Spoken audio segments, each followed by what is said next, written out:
United Smart Broadcasters Collective. Yo, this is His Lordship. I was just sitting back in my smoker's jacket and, in my leather chair reading some literature. And I came across this guy named Giles or Gilles, depending on your accent and where you're from. This guy, he's an interesting character. He was like a general or a captain, like the head of a force, you know what I'm saying?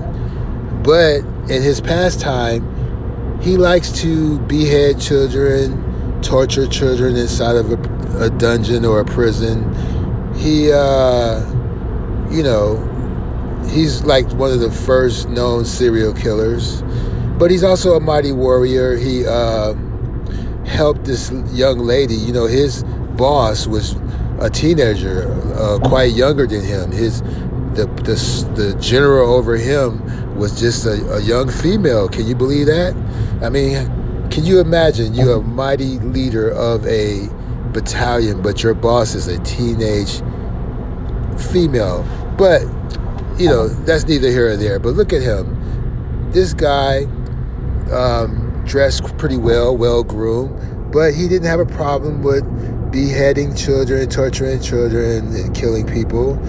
And his best friend, Joan of Arc, she killed people on the battlefield, killing English people for France, for the king. She said, somebody told me I had a dream, or something spoke to me in my mind that I should go kill the enemy for you, the English people. And the king was like, okay, I can make some good propaganda off of this. Go ahead.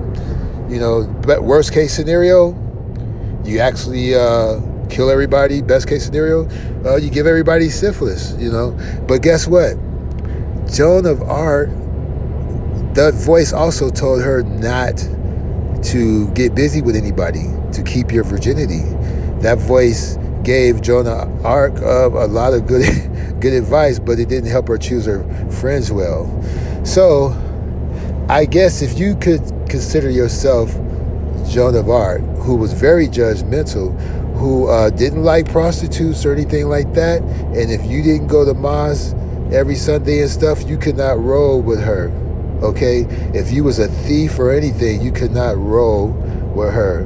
She was very, very religious and abstinent, okay? So anyway, if you're going to compare yourself to her, know exactly who you're talking about, okay? Because her best friend was a serial killer, and what she did was kill people on the battlefield for a king who thought she wasn't shit, but she recognized him in disguise when he tried to pretend to be a peasant and put another person on the throne, and she noticed that it wasn't him, so they gave her some respect after that. And then she got to hang out with the upper crust. They took a likeness to her.